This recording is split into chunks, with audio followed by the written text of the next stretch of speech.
महोदय, सभी सम्माननीय अध्यापकगण और सभी अतिथिगण और मेरे सभी भाइयों और बहनों, आप सभी के आशीर्वाद से मैं इस प्रतियोगिता में प्रतिभागी रही हूँ।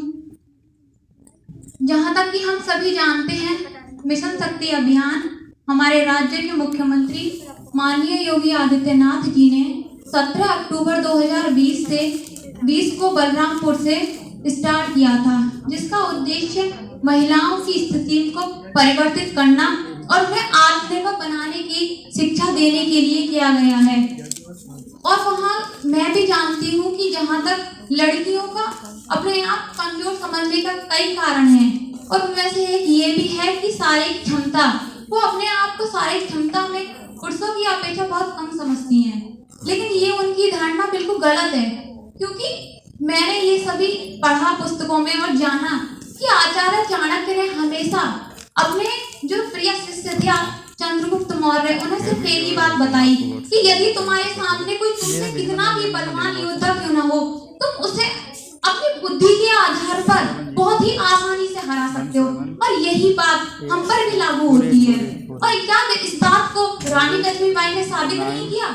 उन्होंने हमेशा के लिए अपने राज्य की स्वतंत्रता के लिए अपने परिवार का बलिदान दे दिया। उन्होंने अपने विषय में नहीं सोचा बिल्कुल भी।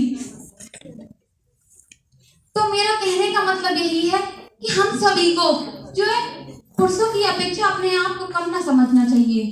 और एक बात ये भी है, यदि किसी लड़की के साथ कोई दुष्कर्म या फिर घरेलू हिंसा या फिर मैं बोल सकती हूँ दहेज की वजह से अगर उसका घर लौटना हो, या फिर अगर उसका कम उम्र में यदि वो विधवा हो जाती है, तो फिर उसे तरह तरह के ताने सुनने पड़ते हैं। और इससे जो यदि वो विवश होकर अपने घर आ जाती है, तो फिर उसे अपने समाज में रहने से बहुत डर लगता है, क्योंकि जो समाज के लोग होते हैं वो उसे बहुत ही हीन भावना से देखते हैं। कुछ लोग तो उसे अच्छा व्यवहार करते हैं, लेकिन अधिकतर लोग ऐसे ही होते हैं जो उसे सिर्फ और सिर्फ गलत नजरों से देखते हैं।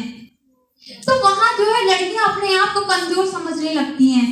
और कुछ तो ऐसा भी होता है, बहुत से ऐसे परिवार, मतलब वैसे तो बहुत ही कम है ऐसे परिवार होते हैं जो अपनी लड़की को स्वीकार करने से मना करते हैं। लेकिन जो भी परिवार अपनी लड़की को स्वीकार करने से मना करते हैं, वो इस तरीके की सोच मैं मानती हूँ कि पुरानी और प्राचीन रूढ़िवादी विचारधाराओं की है। हमें आने वाले समय में इस तरीके के समाज का निर्माण करना है जहां हमारे देश की नारियों के सम्मान के लिए हमेशा आगे बढ़ा जाए।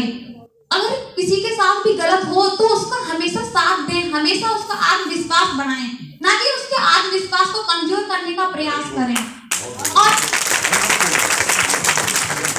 और मैं जहां तक जानती हूँ, मेरा मानना ये भी है, यदि अगर कोई लड़की अपने आत्मविश्वास के साथ अगर ये सोचे कि मैं इस अपराधी को अपराधी घोषित करना चाहती हूँ, तो उसके लिए यदि अगर वो ये भी चाहे कि मैं इसके खिलाफ FIR दर्ज कराती हूँ, तो उसे ये दिख जाता है कि हमारे जो देश की कानून व्यवस्था है वो कितनी कमजोर हो गई है, जहाँ आए दिन इतने केसेस हो रहे हैं। और वहां पर मैं ये भी देखती हूँ, मैंने हर क्षेत्र में अभी तक देखा है कि भ्रष्टाचार इतना बढ़ रहा है कि उसका कोई अंत ही नहीं। जब भी हम अदालतों में देखते हैं आए दिन इतनी भीड़, तो लड़कियां सोचती है कि यदि मैं अपना केस कहीं पर भी दर्ज कराऊंगी तो क्या मेरा भी केस उन्हीं रद्दियों में सबसे नीचे ही रह जाएगा? लेकिन ये बात बिल्कुल गलत है।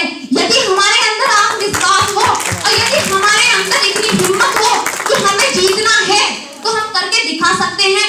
हमें रुकना नहीं है, किसी की भी सोच से डरना नहीं है, क्योंकि लोगों का तो सिर्फ और सिर्फ कहना ही है। और जब हम जीत जाते हैं ना, तो फिर वो खुद ही हमारे पीछे आ जाते हैं कि हाँ हमने आपको जिताया है, तो हमारा फिर आत्मसम्मान बढ़ाने लगते हैं।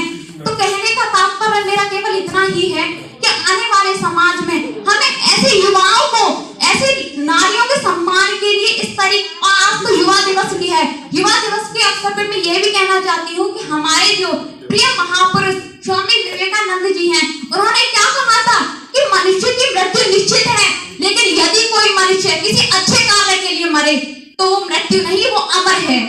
और यही विचार हमें अपने मन में रख के मैं सिर्फ यही चाहती हूँ कि हमारे जो देश के युवा हैं, चाहे वो नारी शक्ति के लिए क्यों ना हो, चाहे वो नारियों के साथ हो रही अभद्रता के लिए विरोध में क्यों ना हो, मेरा मतलब हर क्षेत्र से है, चाहे अदालतों में हो रहे अपराध, चाहे तहसीलों में हो रही रिश्वतखोरी, या उनकी जो वो अपनी ड्यूटी नहीं निभाते हैं, उन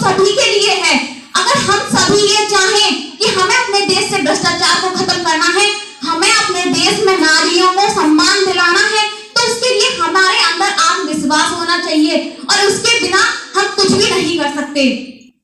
और विवेकानंद जी ने तो ये भी कहा था कि मेरी जो भविष्य की आशाएं हैं वो किससे जुड़ी हैं? आने वाली देश की युवा से। उन्होंने अपने काल में हर व्यक्ति, मैं भी ये सोचती हूँ कि मैं जब तक मेरा जीवन है मैं कुछ ऐसा कार्य करूं कि भाई मेरे राष्ट्र की उन्नति हो सके, उसका उत्थान हो सके। और ऐसा ही सोचकर स्वामी विवेकानंद ने भी अपने पूरे जीवन काल में ऐसे विचार, सामाजिक कुरीतियों का विनाश, जो पुरानी रूढ़िवादी प्राचीन थी जिनसे सिर्फ से लोगों को हानियां थी, उनका विनाश करने के लिए वो हमेशा लगे रहे।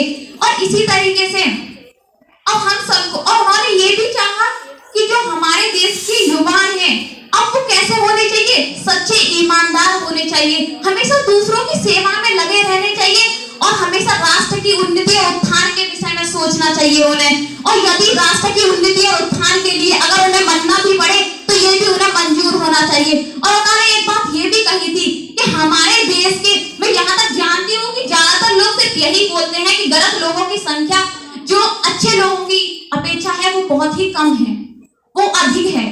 गलत लोग जो है हमारे समाज में अच्छे लोगों की अपेक्षा अधिक हैं। तो उसके लिए उन्होंने क्या कहा था? उन्होंने कहा था कि यदि हमारे राष्ट्र के जो है कुछ ऊर्जावान और ईमानदार महिलाएं और पुरुष वो एक साल में इतना कार्य कर सकते हैं जो एक सदी की भीड़ भी नहीं कर सकती। तो आप में से जो भी कोई अगर राष्ट्र के लिए कुछ भी सोचते हैं तो आगे बढ़े, अपनी आगे आने वाला जो समय है उसमें शिक्षा को बढ़ावा दें और अपनी जो बहन बेटी हैं उनको भी उनकी शिक्षा के लिए प्रेरित करें। और आने वाला जो समय है उसमें ऐसे समाज को क्रिएट करें जिसमें कि जो युवा वर्ग है, मतलब आने वाले समय में उनको जो हमें स्थिति आज देखनी पड़ रही है उनको वो स्थिति ना देखनी पड़े। उनका जो काम है सिर्फ और सिर्फ वो यही रहे कि हम राष्ट्र के लिए क्या कर सकते हैं, भाई हमें क्या करना है आने वाले जीवन में, यही। और सब बातों को छोड़ के मैं सिर्फ यही कहना चाहती हूँ कि आज युवा दिवस के अवसर पर हम एक प्रतिज्ञा लें कि हम हमेशा, अभी तक सबसे पहले तो नारी को सुरक्षा दिलाने के लिए, यदि उसमें आप चाहे कितनी भी सरकार क्यों